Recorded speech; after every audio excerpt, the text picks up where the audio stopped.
Capricorn One is a 1977 conspiracy thriller film written and directed by Peter Hyams, who also directed other movies I've reviewed, such as Outland and 2010 The Year We Make Contact.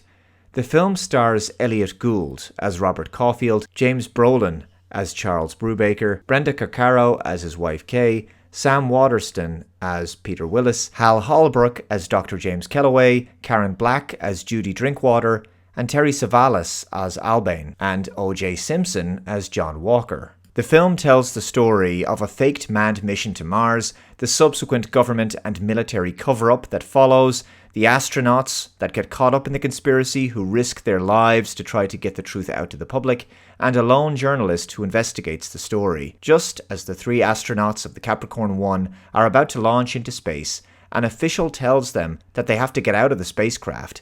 Back in mission control, everything looks normal. There's no indication of a problem, and the launch looks like it's going to proceed according to plan.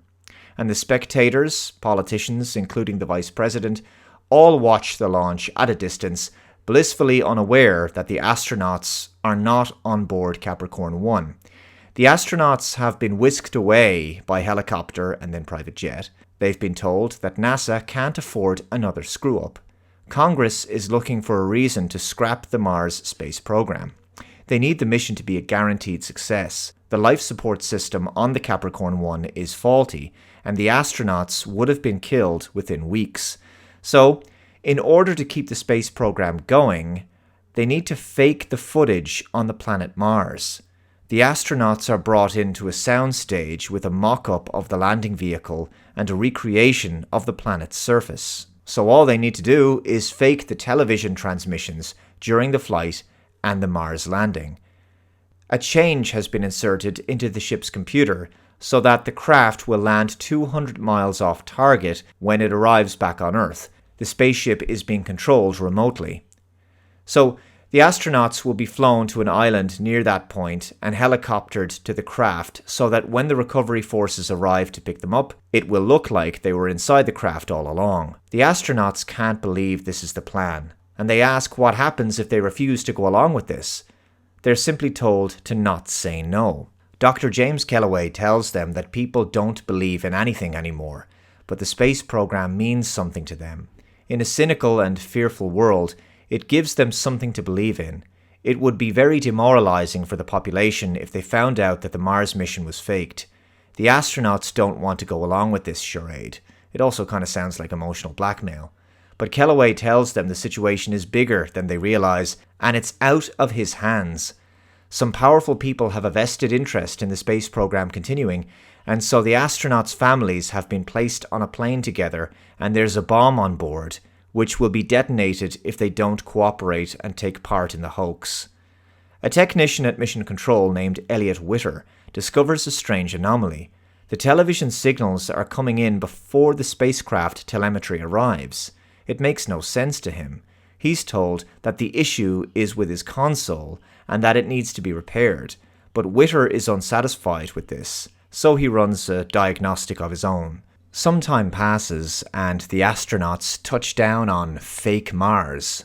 Witter goes to Kellaway about the ongoing telemetry anomaly, which hasn't gone away. The astronauts participate in the hoax in the sound studio, climbing down onto the fake Martian surface. Even the footage is slowed down slightly so that the movement of the astronauts looks consistent with Martian gravity. The president delivers a pre-recorded message praising their achievement. It's truly ironic that he compliments them for showing humanity how high our species can reach, while the camera pulls back to a wide shot of the astronauts standing on a soundstage. Elliot Gould plays a reporter by the name of Robert Caulfield, and Witter goes to him to tell him about the anomaly he's still concerned about. They speak in a bar playing pool. Caulfield receives a phone call, taking him away from the game for a moment, and when he returns, Witter is gone. Meantime, the astronauts are being kept at the soundstage. Brubaker tells his colleagues he refuses to speak to his wife in the landing vehicle and tell her everything is okay. He can't live with the idea of lying to his children about going to Mars. When the astronauts speak to their wives, Brubaker speaks cryptically to Kay, telling her he's going to take their son to Yosemite like last summer's vacation. She seems initially confused by this. He's sending her a coded message. Caulfield goes to see Witter at his apartment, but he discovers someone else is now living there. In fact, the whole place has changed. Caulfield was friends with Witter, and he'd been to this apartment many times, so this is obviously quite shocking and disturbing to him. When he's driving away in his car, the brakes fail. Witter was obviously killed, and now Caulfield has had an attempt on his life. Caulfield manages to survive his sabotaged car by crashing into a river. Meantime, the spaceship breaks up upon re-entry because the heat shield has failed. Of course, the astronauts are perfectly fine and well. The astronauts realize that they will be killed in order to keep the secret of the faked Martian mission. So, they decide to escape. They break out from the facility and steal the plane they arrived on. They crash land in the desert and split up to try to get to a city where they can reach a newspaper or TV camera. So that way they can expose the hoax and in so doing save their own lives. I think what's especially interesting about this plan and how it speaks to the time the film was made is that there's a genuine belief by the astronauts that the media are trustworthy and that all that's necessary is for them to get their story to the newspapers and TV studios with the shocking truth about the conspiracy, as if the media will report on all of this truthfully. The audience at the time probably also believed that there was no political or ideological bias in news reporting in the real world either. This film was released in 1977, at a point where journalism and news media was an institution that was held in high regard and considered trustworthy by most of the public. This is because, by and large, many media outlets were genuinely capable of impartiality and conducted legitimate investigative journalism.